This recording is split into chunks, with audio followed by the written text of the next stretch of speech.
Père Grégoire Cador, vous venez d'être nommé par le nonce apostolique, il y a déjà presque un mois, évêque de Coutances et d'Avranches. Comment vous avez appris la nouvelle? Alors comment je l'ai appris? Le nonce m'a appelé en me demandant de passer le voir 3 jours après. En général, quand un nonce vous appelle comme ça en vous disant « passez me voir, j'ai quelque chose d'important à vous dire », on se doute un peu de ce qui peut arriver, vu le contexte. Donc je m'attendais un peu à ce genre de nouvelles, mais par contre je ne savais pas du tout que ça serait à Coutances et Avranches. Et pour tout vous dire, même dans les 3 jours qui ont séparé son appel de notre rencontre, j'avais fait un peu le tour des diocèses potentiellement disponibles. Et Coutances était tellement proche au niveau de la vacance de siège que j'avais pas pensé à Coutances du tout. Quand il m'a dit le pape vous a nommé évêque de Coutances, ça m'a surpris.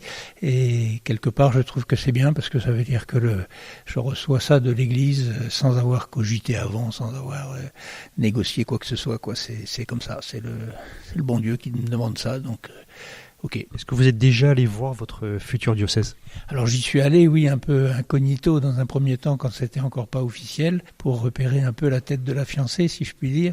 Ensuite, j'ai rencontré longuement l'administrateur quand il a été lui-même mis au courant. Et puis j'ai rendez-vous bientôt pour aller là passer 4 jours de prise de contact avant de me retirer pour un temps de préparation spirituelle et de venir poser mes valises début octobre.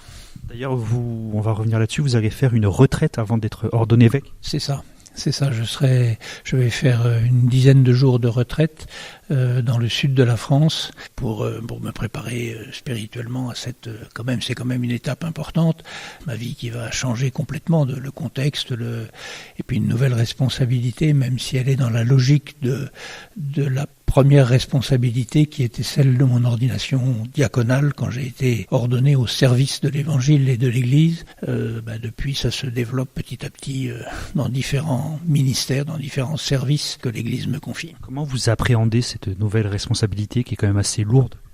Si je raisonne en termes purement humains, il y a de quoi s'inquiéter effectivement dans le contexte dans lequel on est, mais je voudrais m'enraciner dans la foi et dans le fait que l'Église m'appelle et que si l'Église m'appelle, c'est le Christ qui m'appelle et donc c'est sur lui que je m'appuie. Donc de ce point de vue-là, il y a plutôt une grande sérénité, en espérant que je vais trouver à Coutances, et les premiers éléments que j'ai en main me font confiance, une équipe de la même qualité que celle que j'avais autour de moi ici au Mans. Est-ce que vous avez un peu le cœur lourd de quitter la Sarthe, qui est votre diocèse, qui est votre région aussi d'origine?